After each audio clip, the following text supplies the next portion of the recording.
श्री शिवाय नमस्तुभ्याम, हर हर महादेव। यह तो आप सब अच्छे से जानते ही होंगे कि जुलाई की शुरुआत में ही यानी कि 1 जुलाई को है प्रदोष व्रत। इसके साथ साथ इस दिन विजया पार्वती व्रत भी है, यानी कि इस दिन पार्वती माता के नाम से एक और व्रत है। इस प्रकार विजया पार्वती व्रत है, प्रदोष व्रत है और वो भी शनिवार के दिन है, तो इससे अच्छा शुभ संयोग और कोई हो ही नहीं सकता। भगवान भोलेनाथ को प्रदोष का दिन बड़ा ही प्रिय है। भगवान भोलेनाथ को प्रसन्न करने का इससे अच्छा मौका आपको और कोई नहीं मिलेगा। प्रदोष व्रत के दिन किए जाने वाले कुछ विशेष उपाय आपको बताएंगे, जो कि पंडित प्रदीप जी मिश्रा की कथा से सुनकर समझकर बहुत ही सरल तरीके से वीडियो के माध्यम से आपको समझाने का पूरा प्रयास करेंगे। लेकिन इससे पहले आपसे नम्र निवेदन है कि यदि आप चैनल पर नए हैं और अभी तक चैनल को सब्सक्राइब नहीं किया है तो जल्दी से चैनल को सब्सक्राइब कर दीजिए, और वीडियो पसंद आ रहा है तो वीडियो को भी लाइक कर दीजिए। चलिए बात कर लेते हैं उपाय की। सबसे पहले जान लेते हैं कि इस उपाय को किन लोगों को करना चाहिए। जो लोग बहुत परेशान हैं, दुखी है, अपने जीवन में बहुत ज्यादा परेशान हो चुके हैं, जो अपना कारोबार चलाना चाहते हैं या फिर कोई सरकारी जॉब करना चाहते हैं, तो ऐसी स्थिति में आपको ये उपाय निश्चित ही करने चाहिए, क्योंकि ये उपाय आपको पूर्ण फल देने वाले हैं।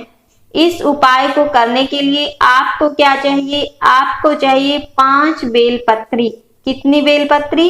5 बेलपत्री।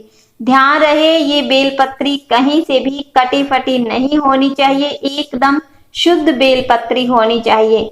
5 बेलपत्री के साथ आपको एक गोल बाती का दीपक तैयार करना है। दीपक आटे का भी तैयार कर सकते हैं और मिट्टी का दीपक भी आप ले सकते हैं, लेकिन इस दीपक में आपको शुद्ध देसी गाय का घी डालना है। आपको क्या करना है कि जो आपने 5 बेलपत्री ली है, उनमें से आपको 4 बेलपत्री की जो बीच की पत्ती है उस पर आपको पीला चंदन लगाना है। कौन सा चंदन लगाना है? पीला चंदन लगाना है। अब आपको जो एक बेलपत्री बची है उसकी जो बीच की पत्ती है उस पर आपको लगाना है देसी गाय का घी। जी हाँ, आपको सिर्फ देसी गाय का घी ही लगाना है। अब आपको घी लगी हुई बेलपत्री को उन 4 बेलपत्री जिस पर आपने पीला चंदन लगाया है उनके बीच में रखनी है, यानी कि पहले 2 पीले चंदन वाली बेलपत्री रखनी है, उसके ऊपर घी लगी हुई बेलपत्री रखनी है, और फिर से जो 2 बेलपत्री बच गई है पीले चंदन वाली वो ऊपर रख देनी है, और फिर इसे आप साफ सुथरी कटोरी में रख दीजिए। अब आपको इस कटोरी को या तो अपने रसोई घर में रख दीजिए या पूजा स्थल पर, या फिर जो आपके कारोबार की जगह है आप वहां पर रख सकते हैं। और यह कार्य आपको कब करना है तो ये भी जान लीजिए। यह कार्य आपको प्रदोष व्रत के दिन शाम को प्रदोष काल में करना है, क्योंकि प्रदोष काल का समय ऐसा होता है जिसमें भगवान भोलेनाथ को प्रसन्न करना आसान होता है, क्योंकि यह समय भगवान भोलेनाथ को अति प्रिय है। अब क्या करना है? आपको जहां आपने बेलपत्री वाली कटोरी रखी है, चाहे वह रसोई घर हो, चाहे पूजा स्थल हो, या फिर आपके कारोबार की जगह हो, आपको वहां पर वह जो दीपक तैयार किया है देसी गाय के घी वाला, वह दीपक आपको प्रज्वलित करना है अपनी कामना को करते हुए, और साथ ही आपको श्री शिवाय नमस्तुभ्यम मंत्र का जाप भी करना है। इसके बाद आपको दीपक तो वहीं लगे रहने देना है, और जो आपने कटोरी में बेलपत्री रखी है वह कटोरी लेकर आपको पहुंच जाना है शिव मंदिर में। शिव मंदिर में जाने के बाद आपको बेलपत्री भगवान भोलेनाथ पर अर्पित करनी है। अब आपको बेलपत्री भगवान भोलेनाथ पर कैसे अर्पित करनी है? जैसे आपने कटोरी में रखी है, यानी कि पहले 2 पीले चंदन वाली बेलपत्री, फिर घी वाली बेलपत्री, और फिर 2 पीले चंदन वाली बेलपत्री जैसे आपने कटोरी में रखी है, पांचों की पांचों एक साथ आपको शिवलिंग पर अर्पित करनी है। क्या नाम लेना है? कुंदकेश्वर महादेव। आपको कुंदकेश्वर महादेव का नाम लेकर 5 बेलपत्री महादेव की शिवलिंग पर अर्पित करनी है। बस इतना करना है और फिर देखना आपको पता ही नहीं चलेगा कैसे आपका कारोबार ऊंचाइयों पर चलता है। आपके जीवन की सारी समस्याएं एकदम से समाप्त हो जाएगी।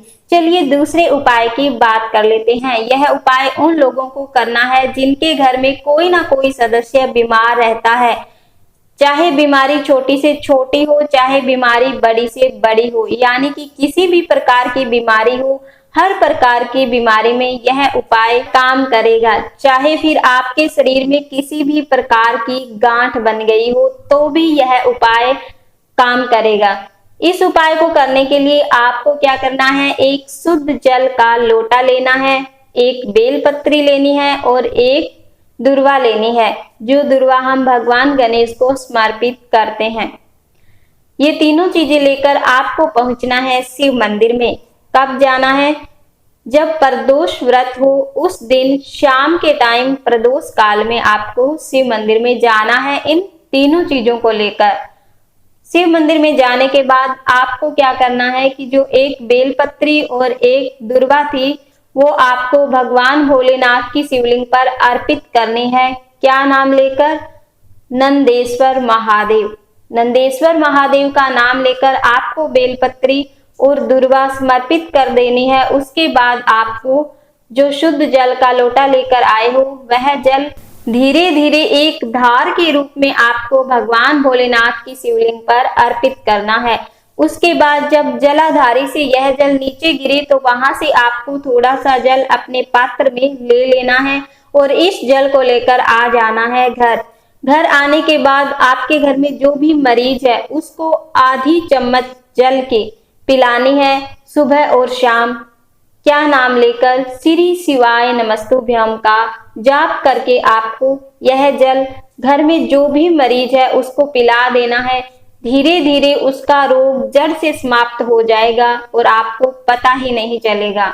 बस आपको भगवान भोलेनाथ पर विश्वास होना चाहिए, क्योंकि विश्वास से बढ़कर कुछ भी नहीं है। यह उपाय मरीज खुद कर लेता है तो बहुत अच्छा होता है, और यदि खुद नहीं कर पाता है तो घर का कोई भी सदस्य यह उपाय कर सकता है। उम्मीद है कि आपको ये उपाय अच्छे से समझ में आ गए होंगे। आज के लिए बस इतना ही। मिलते हैं अगले वीडियो में। तब तक के लिए श्री शिवाय नमस्तुभ्यम। हर हर महादेव।